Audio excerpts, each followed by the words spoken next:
네, 반갑습니다, 여러분. 오랜만에 뵈서 너무 반갑고요. 오늘 6번째 목회적 적용을 위한 하나님의 이름과 속성에 대한 내용을 하도록 하겠습니다. 기도를 아까 했는데 영상이 잘못되는 바람에 생략을 하고 들어가도록 하겠습니다.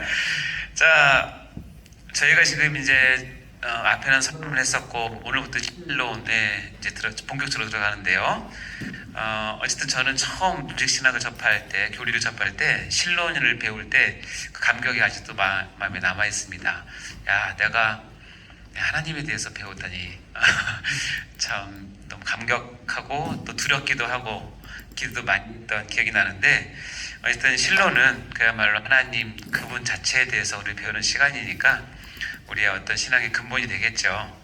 어쨌든 하나님에 대한 바른 이해는 우리 신앙의 바른 그 기초를 썼는데 아주 절대 필요한 요소이기 때문에 그렇죠. 저기 보시면 그 우리 실라버스에 보면 색깔로 표시된 게 실론에 대한 부분이에요. 이번 시간에 이제 하나님의 본질을 약간 했었고요. 오늘은 이제 본격적으로 하나님의 이름과 속성을 하게 되고요. 네, 다음 시간엔 삼위일체를 할 건데 이 앞부분은 뭐냐면 하나님 그 자체에 대한 것을 우리가 배우는 거예요. 그리고 그 뒤에 나오는 하나님의 작정과 예정, 그리고 하나님의 창조와 섭리는 그 하나님이 어떤 일을 하시는지 하나님의 사역을 보는 거예요. 그러니까 실로는 크게 두 부분이에요. 하나님 그분 자체에 대한 어떤 설명, 그리고 어떤 가르침, 교훈, 교리를 배우는 것이고, 뒷부분은 그 하나님께서 어떤 일을 하시는지 보는 거죠. 이게 두 부분으로 나눠 있다는 걸 큰 그림을 갖고 실론에 들어보면 우리가 알 수 있습니다. 자, 우리 그래도 저번 시간과 한번 리뷰를 한번 해볼까요? 자, 1번 읽어보겠습니다. 시작. 성경에 대한 태도는 곧 하나님에 대한 태도이다. 성경을 어떻게 대하느냐에 따라 신앙의 유무 및 신앙 성숙의 정도가 결정된다. 네, 성경에 대한 태도는 하나님의 태도, 여러분 반드시 명심하셔야 될 것 같습니다. 그리고 두 번째도 참 중요한 말씀인데요. 두 번째 시작. 교회는 성경의 권위 아래서 존재해야지 성경 위에서 권위를 행사해서는 안 된다. 교회뿐만 아니라 여러분 자신의 이름을 넣어서 항상 읽어보셔야 됩니다. 나는 성경의 권위 아래서 존재해야 되는 사람이지 성경 위에서 어떤 권위나 이런 것 행사해서는 절대 안 됩니다. 자, 세 번째 볼까요? 시작. 우리는 하나님을 아는 만큼 사랑하고 아는 만큼 섬길 수 있고 아는 만큼 누릴 수 있다. 따라서 우리는 반드시 하나님을 알아야 한다. 그렇죠? 자, 네 번째 시작.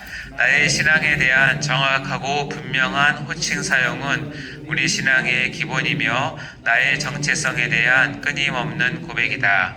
나의 하나님, 주 여호와여, 아빠, 아버지, 내가 사랑하나이다. 네. 또 우리가 한 주간 또 하나님의 이름, 또 여호와의 이름 많이 불렀을 텐데 혹시 기도하시면서 아빠 많이 불러보셨습니까? 아빠 좀 많이 부르세요. 아빠가 기다리십니다. 여러분의 그 아빠 하는 그 소리를 기다리십니다. 정말로요. 그러니까 친밀하게 하나님과 교제하세요. 그분은 멀리 계신 분이 아니라 늘 우리와 함께 계신 분이십니다. 자, 오늘 나가는 이제 하나님의 이름과 속성에 대한 건데, 여러분 나눠드린 교환에 의하면 크가지 4개의 파트로 우리가 같이 할 텐데, 첫 번째 하나님을 아는 지식에 대한 서론적인 부분을 할 거고요. 두 번째는 이제 특별 계시를 통해서 보여주는 하나님이 어떤 하나님이신가, 어떤 하나님의 전반적인 것들을 보게 될 거고, 그러면서 이제 하나님을 드러내는 가장 첫 번째 계시의 방법인 하나님의 이름에 대해서 간략하게 보게 될 것이고요. 그리고 그분은 어떤 속성을 갖고 있나, 하나님 속성에 대해서 보도록 하겠습니다. 봤지만 이 네 가지는 이제 하나님 그 자체에 대한 우리의 이제 교훈이죠. 자, 첫 번째는 하나님을 아는 지식에 대해서 같이 보도록 할 텐데요. 우리 저번에 봤지만 이 만화가 최철규 집사님이 써준 글인데, 여호와를 알자, 힘써 여호와를 알자. 저는 이 글씨를 볼 때마다 정말 힘을 많이 느끼게 됩니다. 혹시 여러분 집에 가훈이 다 있습니까? 혹시 없으신 분은 이거를 가훈으로 삼아서 참 좋을 것 같아요. 예, 여호와를 알자, 힘써 여호와를 알자. 너무 우리 인생뿐만 아니라 우리 자자손손 이런 가훈을 지키는 가정이 되면 정말 좋겠죠. 자, 하나님을 아는 지식을 이제 들어가도록 할 텐데, 하나님을 아는 지식에는 크게 선천적 지식이 있고 후천적 지식이 있습니다.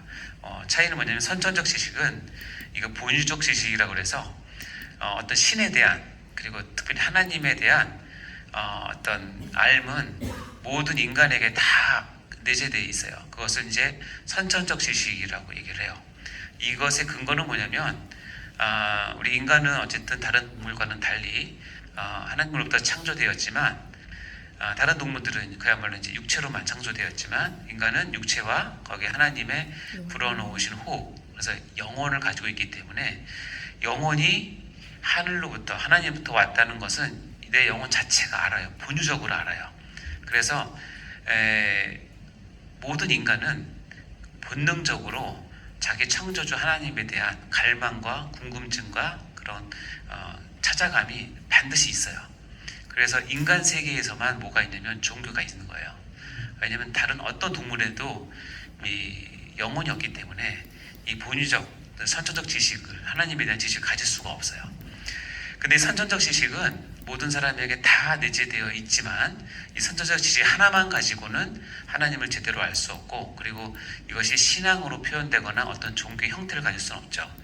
그래서 필요한 것이 이제 후천적 지식이에요. 후천적 지식은 뭐냐면 획득되는 지식, 다시 얘기하면 배워야 알 수 있는 지식이에요. 이 배워야 알 수 있는 지식, 후천적 지식에는 두 종류가 있어요. 하나는 종교적 지식이 있고 하나는 계시적 지식이 있어요. 결론부터 얘기하면 참 창조주 하나님으로부터 얻는 지식은 계시적 지식이에요. 그러나 참 하나님이 아닌 다른 어떤 우상이라든가 다른 어떤 종류로부터 얻는 종교적 지식들은 이 후천적 지식에 속하지만 이건 참 지식은 아니겠죠. 그러니까 이렇게 되는 거예요. 내가 불교 집안에서 태어나면 어릴 때부터 불교에 대한 그런 것 몸에 획득이 돼요. 거기다가 내가 갖고 있는 선천적 지식이 합쳐지면 그 사람은 절실한 불교 신자가 되는 거예요. 만약에 여러분은 정말 너무 다행이지만 내가 만약에 태어난 게 중동 지역 이슬람이 막강한 지역에 태어나면 그 사람은 태어나면서부터 눈에 띄어서 얻는 지식은 다 종교적 지식이에요. 강력한 종교적 지식. 그렇죠? 뭘 알라에 대한 이슬람에 대한 그것을 배우겠죠. 학교에서도 배우고 집에서도 배우고 생활에서도 배우고 나가서 다 배우는 거예요. 거기에 그 사람의 본래적으로 어떤 신에 대한 갈망이 선천적 지식이 있으면 이 종교적 지식과 선천적 지식이 합치면서 이 사람은 뭐가 되냐면 아주 절실한 이슬람 교도가 되는 거예요. 아시겠죠?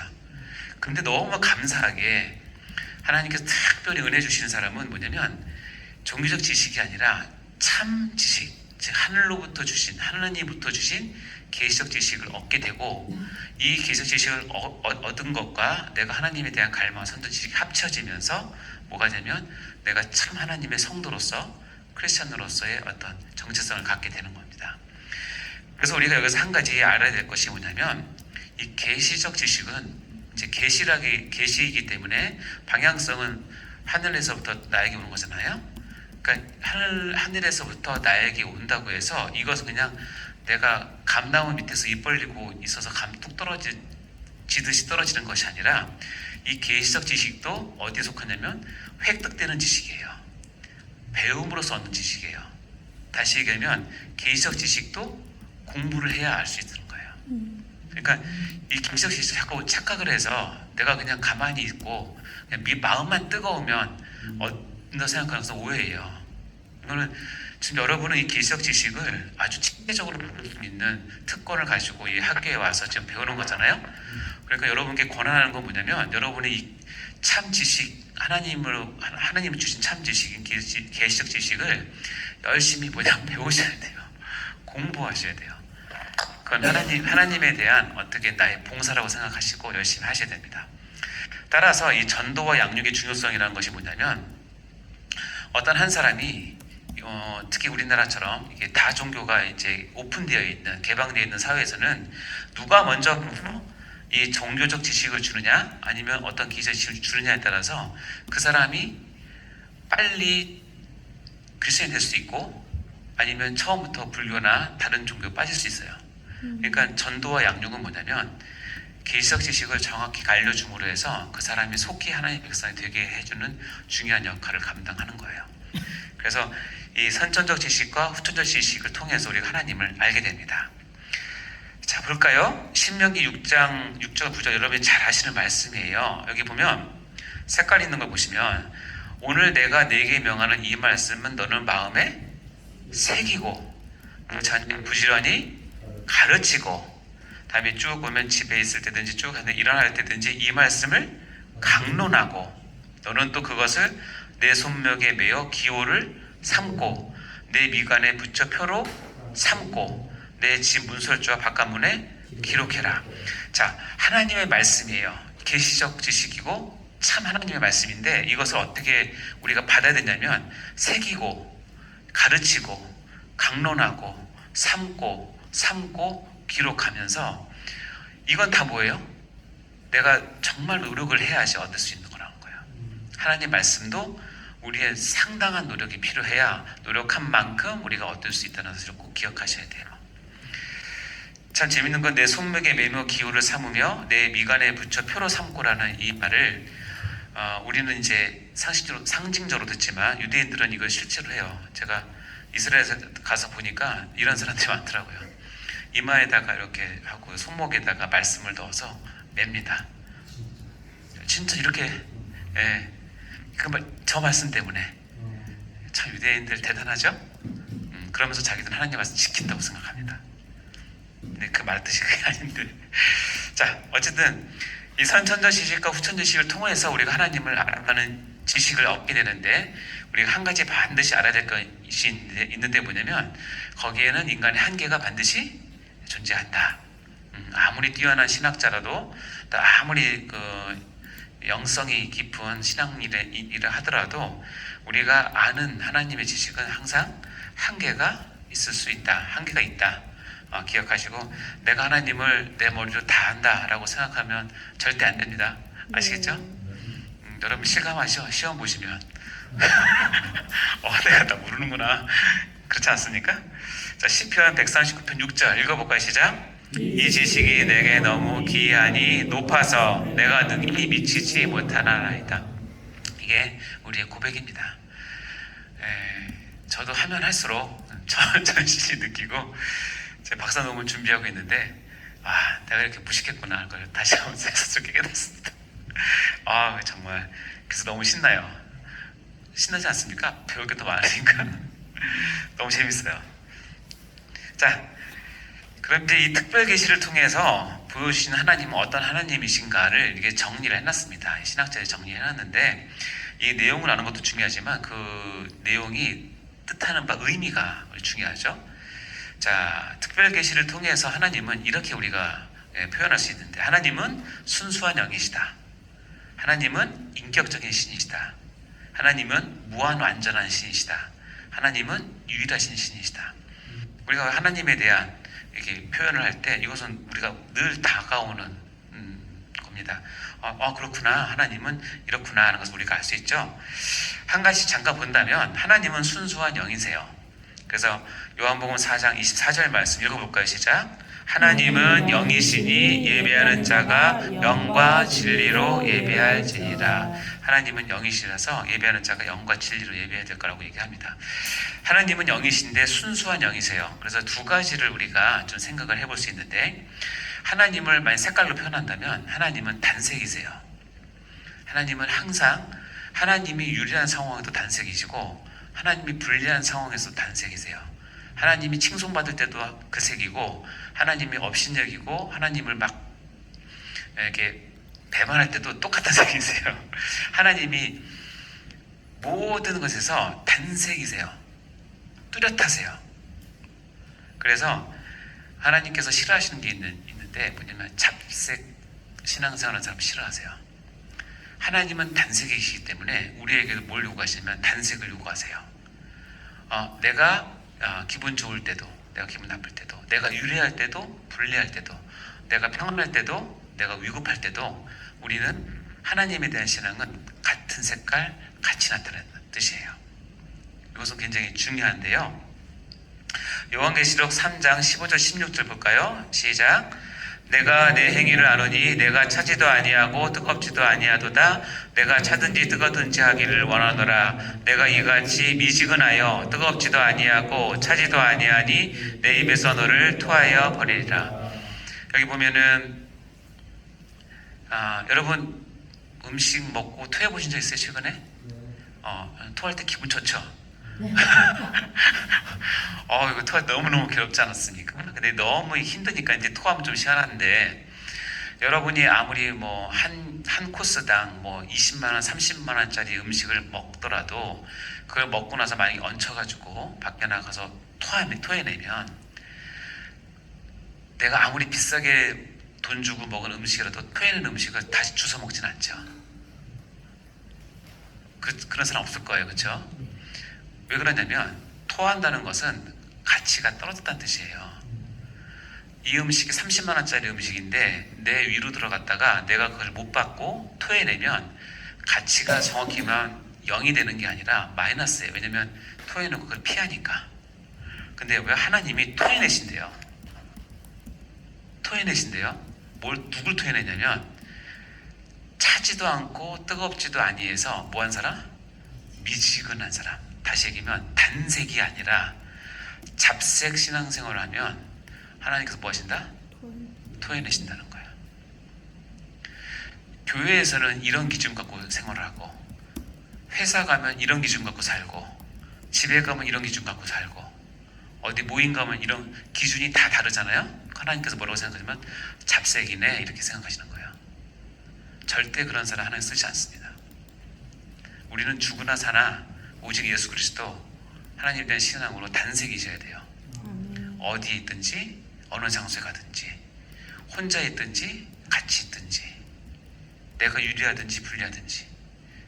그러니까 뭐냐면 하나님 한 분이 계시고 그분이 나를 보시고 그분은 순수한 영이시고 색깔로 따지면 단색이기 때문에 우리에게 어떤 걸 요구하시냐면 하나님을 향한 단순한 신앙, 단색의 신앙을 요구하세요.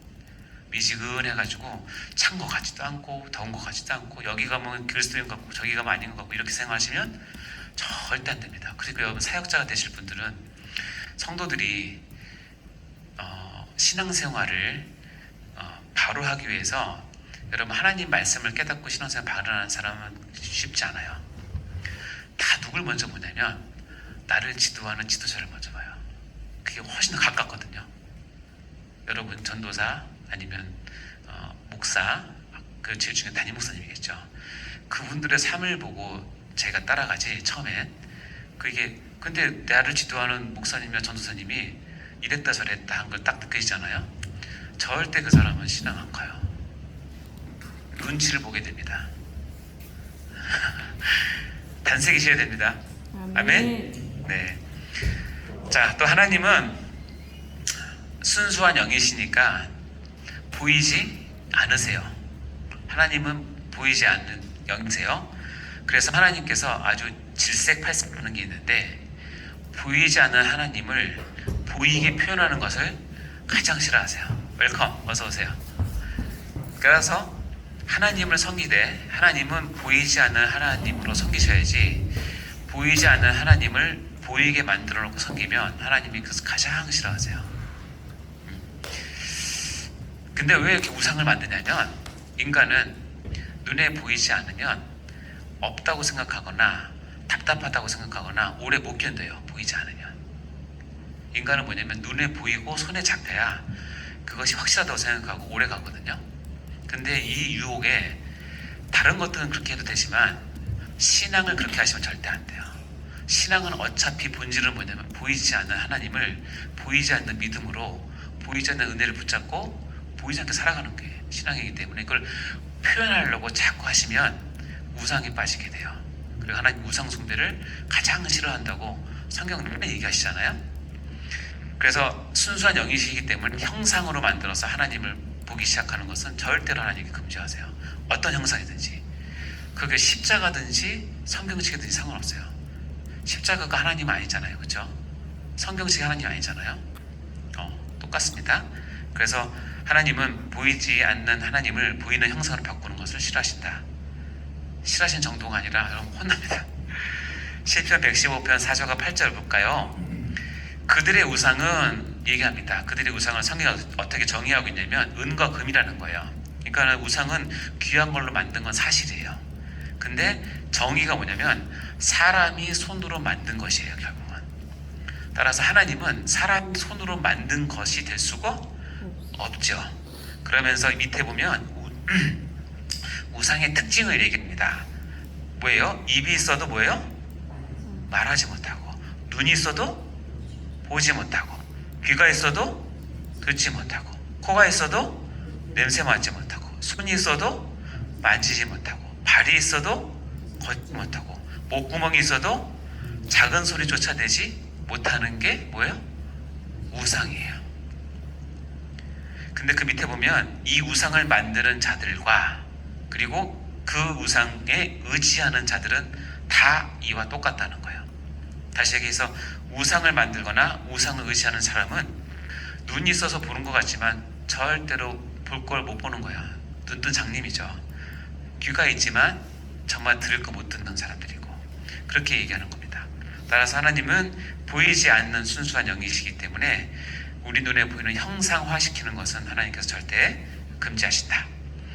자, 순수한 영이라는 것을 우리가 같이 좀 깊이 들어가 봤고요. 자, 하나님은 인격적인 신이시다라는 말합니다. 인격적인 신이시다. 여러분, 이 인격적이라는 말이 잘 들어오십니까? 잘 모르겠어요. 저는 이게 조직신학적으로 이 말을 써도 되는지는 잘 모르겠어요. 자, 하나님이 인격적이다. 우리 편에서는 표현하는 게 정말 좋지만 그건 거꾸로 해요. 자, 인격적이다는 신이란 말은 다른 말로 이거거든요. 지정의를 완벽하게 가지고 있는 신이다. 세상에 어떤 신이 지정의를 완벽하게 가지고 있는 분은 없거든요. 근데 지정의를 완벽하게 갖고 있는 신이라는 것을 우리가 인격적인 신이라고 얘기하는데, 이것을 조금 뒤집어서 얘기하면 하나님으로부터 창조된 인간은 하나님의 형상을 가지고 태어났기 때문에 인격을 갖고 있고, 그것이 지정의로 표현이 되거든요. 그러니까 지정의로 표현된 성숙한 사람을 보면 뭘 느낄 수 있냐면 그 안에 하나님의 형상을 느낄 수 있는 거예요. 그래서 우리가 거꾸로 그래서 하나님은 지정의가 완벽하신 인격적인 신이시다라고 표현하지만, 이걸 꼭 내 안에서 있는 것을 거꾸로 해서 하나님이 그렇게 표현하는 게 맞는지는 잘 모르겠어요. 근데 어감 자체는 뭐냐면 하나님은 우리가 갖고 있는 지정의를 창조하신 분으로서 원래 완벽한 지정의를 소유하고 계신 완벽하신 신이신데, 우리와 동떨어지신 분이 아니라 우리에게 형상을 주신 창조주 하나님이시다라는 뜻이에요. 따라서 이 인격적인 신이시기 때문에 뭐를 알 수 있냐면, 내가 갖고 있는 모든 연약함과 인간이 갖고 있는 모든 그 힘듦 같은 것들을 하나님도 아실 수 있다는 거예요. 동떨어져 있는 분이 아니라. 그것을 어떻게 표현하냐면 히브리서 4장 15절 이렇게 표현합니다. 읽어볼까요? 시작. 우리에게 있는 대제사장은 우리의 연약함을 동정하지 못하리가 아니요 모든 일에 우리와 똑같이 시험을 받으신 이로되 죄는 없으시니라. 우리의 연약함을 동정하지 못하시리가 아니라 우리와 똑같이 시험을 받으시니다. 이것이 하나님이 인격적인 신이라고 우리가 표현하는 내용들입니다. 그래서 하나님을 너무 멀리 아니면 초월적인 존재로만 인정하지 마시고 우리가 느끼는 똑같이 느낀다. 성령도 말할 수 없는 탄식으로 우리를 위해서 기도하시고, 하나님도 슬퍼하시고, 예수님은 이 땅에 오셔서 울기까지도 하시고 똑같아요. 근데 그것이 우리를 닮아서 똑같은 게 아니라 원래 그런 분인데 우리에게 그걸 주셔서 우리도 화날 땐 화내고 기뻐할 땐 기뻐하고 울 땐 울고 그렇게 한다는 뜻입니다. 아시겠죠? 자, 세 번째는 하나님은 뭐다? 무한 완전한 신이시다. 한계가 없고 완전하신 신이시다라는 뜻입니다. 무한 완전한 신이기 때문에 이걸 다른 말로 전능하신 신이시다라고 얘기를 합니다. 하나님은 전능하십니까? 유능하십니까? 네? 하나님은 유능하십니까? 전능과 유능의 차이는 뭐예요? 네. 그렇죠. 네. 유능하다는 뜻은 그런 거죠. 어떤 일에 대해서 아주 탁월하다. 하지만 유능이라는 말 뜻은 뭐냐면 그 유능한 거 외에 다른 부분에 대해서는 못할 수도 있다. 있는 거예요. 그렇죠? 저는 예를 들어서 제가 뭐 의학에 유능해요. 뭐 유능하지 않지만 유능하지만 제가 음악에 대해서는 뭐, 무능해요. 정확히 얘기하면 나는 뭐 내가 잘하는 부분에서 유능할 수 있지만 내가 전혀 모르는 뭐 경제, 법 이런 쪽은 전혀 모르죠. 근데 인간은 한쪽만 유능해도 충분히 먹고 살 수 있거든요. 근데 하나님은 유능하신 분이 아니에요. 아멘. 이게 아니라 전능하시는 거예요. 아멘. 전능하시다는 건 뭐냐면 하나님에게는 불가능이 없다. 없다는 뜻이에요. 우리 모든 인간은 불가능이 다 있죠. 예. 저는 정말 그러고 싶은데 저는 아기를 못 낳습니다. 남자란 이유 때문에. 그게 불가능하잖아요. 불가능하잖아요. 의학적으로 안 되나요? 안 되죠. 근데 하나님은 전능, 다른 말로 불가능이 없으시다는 뜻이에요. 자, 불가능이 없으신 그분은 어떤 면에서 한계가 없냐면 첫 번째 시간적 측면으로 한계가 없으시고 두 번째 공간적 측면에서 한계가 없으시고 세 번째 능력의 한계가 없으시다는 세 개를 합쳐서 무한 완전한 신이시다, 전능한 신이시다라고 얘기를 합니다. 자, 시간적으로 한계가 없으시다. 이 설명을 여러분이 좀 잘 들으셔야 되는데 여러분은 이 설명이 때론 어렵게 느껴질 수 있는 이유는 뭐냐면 여러분 지금까지 평생 살아오면서 한 번도 시간을 초월하거나 시간을 거슬려서 살아본 적이 없어요. 시간의 일정한 흐름 가운데 여러분이 던져져서 한 번도 그 규칙에 어긋나서 살아본 적이 없기 때문에 하나님이 시간적으로 한계가 없으시다라는 이 말을 그 안에서 이해를 하면 도저히 이해가 안 돼요. 왜냐하면 하나님은 시간과 공간을 넘어선 차원에 계신 분이기 때문에 그 하나님이 시간과 한계의 공간 안을 보시면서 그 안에 들어오셔서 어떻게 일하시는지는 실은 우리 이성적으로 판단하기가 불가능할 수 있어요. 그러나 짐작은 해요. 왜냐하면 우리 영혼이 있기 때문에 짐작은 합니다. 따라서 이제 쭉 설명을 할 때 자꾸 내 눈으로 보지 마시고 어떻게 보냐면 조금 우리 레벨을 하늘을 올려서 넓은 차원에서 보시면 돼요. 그러면 이해 못할 것도 없어요. 아, 그렇구나, 하나님이 그러시구나 알 수 있어요. 요한복음 8장에 보면 이렇게 나옵니다. 너희 조상 아브라함은 나이 때를 볼 것을 즐거워하다가 보고 기뻐했다. 그러니까 유대인들이 이렇게 얘기합니다. 깜짝 놀라면서 야, 네 나이가 아직 50세도 못 됐는데 아브라함을 봤니? 라고 물어보는 거예요. 이때 나이가 예수님이 30대 초반이에요. 근데 예수님이 그런 거야. 너희 조상 아브라함은 내 때를 볼 것을 즐거워하다가 기뻐했다는 거니까 유대인들이 반박을 하는 거죠. 그때 예수님이 대답을 들어보세요. 예수님께서 이르시되 진실로 진실로 강조하는 이유가 있죠. 너희에게 이르노니 아브라함이 나기 전부터 내가 있었다는 거예요. 우리는 이제 신학이 완성되고 계시가 완성된 상황에서 이 말이 이해가 되죠. 그러나 유대인들은 이 말을 들으면 이게 이해가 안 되죠. 그러니까 이 다음 말이 쟤 미쳤구나 이렇게 나오는 거예요. 근데 하나님은, 예수님은 아브라함이 있기 전부터 있으신 분이세요. 믿습니까? 자, 시간을 뛰어넘었죠? 그래서 하나님은 어떻게 표현하냐면 마태복음 22장에 보면 나는 아브라함의 하나님이요 이삭의 하나님이요 야곱의 하나님이라는 것을 읽지 못했느냐? 그래서 아브라함, 이삭, 야곱은 3대에 걸친, 근데 거기 하나님이래요. 그러면서 하나님은 죽은 자의 하나님이 아니라 뭐예요? 살아있는 자의 하나님이시다. 다시 얘기하면 하나님은 아브라함 앞에서도 지금 살아있고 하나님 앞에서는 이삭도 지금 살아있고 하나님 앞에서는 야곱도 지금 살아있다는 거예요. 이 3대가 동시에 살아있는 거예요. 근데 시간 순서상 우리 입장에서는 아브라함이 죽고 이삭이 죽고 야곱 이렇게 되잖아요. 물론 겹치는 부분이 있지만 이 시간의 흐름을 갖고 보면 이 말이 이해 안 되지만 하나님은 동시에 아브라함도 이삭도 야곱도 살아있는 영혼으로 살아있는 것으로 보신다는 거예요. 이것이 하나님이 보시는 시간 관점이에요. 그래서 하나님은 모든 사람의 살아있는 자의 하나님이세요. 하나님의 눈에는 아담도 지금 동시에 보시고 아브라함도 보시고 다윗도 보시고 누구죠? 바울도 보시고 나도 동시에 보는 거야. 하나님 입장에서는. 따라서 잘 들으세요. 예를 들어서 다윗에게 적용했던 신앙 수준을 하나님은 동시에 보시기 때문에 지금 나에게도 동시에 요구하세요. 욥에게 요구했던 신앙 수준을 하나님은 살아계신 하나님이시기 때문에 욥에게 인내는 이 정도 해야지라고 욥을 봤잖아요. 근데 동시에 나를 보시죠. 그러니까 나를 보시면서 어떻게 하냐면 동시에 욥은 이렇게 했으니 너도 이렇게 하는 게 마땅하지 않겠니? 이게 성경의 주장이고 이것이 성경이 살아계신 하나님 앞에 우리가 사는 거예요. 이렇게 생각하시면 안 돼요. 요즘 세대는 얼마나 악한데 이 정도만 살면 됐습니다. 이것은 지금 살아있는 자의 하나님을 무시하는 거예요. 동일합니다. 그래서 살아있는 자의 하나님이라는 뜻은 뭐냐면 모든 영혼에게 동일한 기준을 가지고 동일하신 하나님으로 우리를 대하신다는 거예요. 따라서 우리가 긴장하셔야 돼요. 여러분 교회 사역하다 힘드십니까?